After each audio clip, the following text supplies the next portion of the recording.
సింధూర చంటి దగ్గరికి వచ్చి, నువ్వు చాలా పెద్ద తప్పు చేశావు చంటి. అత్తమ్మని నాకు దూరంగా ఉండమనటం ఏంటి, అత్తమ్మకి నేను దూరంగా ఉండటం ఏంటి అని చెప్పేసి అయితే గట్టిగా అడుగుతూ ఉంటుంది. ఆ మాటలు వినగానే అక్కడ ఉన్న చంటి మాత్రం ఏమీ మాట్లాడకుండా మౌనంగా చూస్తూ ఉండిపోతాడు.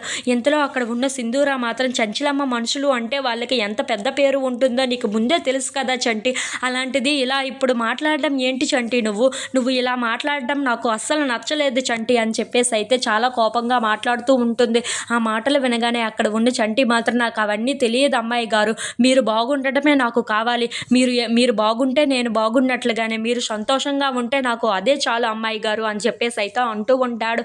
ఆ మాటలు వినగానే అక్కడ ఉన్న సింధూర అయితే ఒక్కసారిగా షాక్ అయిపోయి చంటి వైపు అలా చూస్తూ ఉండిపోతుంది. ఇంతలో అక్కడ ఉన్న చంటి మాత్రం, చంచలమ్మ గారు ఎటువంటి వాళ్ళు అయినా కావచ్చు, కానీ మా అమ్మాయి గారు మాత్రం నాకు చాలా పెద్ద గొప్పే, ఆ దేవుడే ఎదిరించి వచ్చినా సరే ఆ దేవుడినే ఎదిరిస్తాను తప్ప మిమ్మల్ని నేను ఎటువంటి మీకు ఏమీ జరగనివ్వను అని చెప్పేసి అయితే అంటూ ఉంటాడు.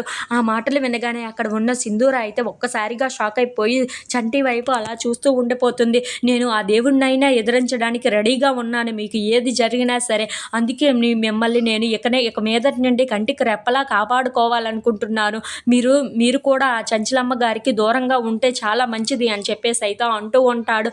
ఆ మాటలు వినగానే అక్కడ ఉన్న సింధూర అయితే చాలా బాధపడుతూ, ఏంటి చంటి నువ్వు మాట్లాడుతున్నది, అత్తమ్మకు నన్ను దూరంగా ఉంటుమంటున్నావేంటి అని చెప్పేసి అయితే అడుగుతూ ఉంటుంది.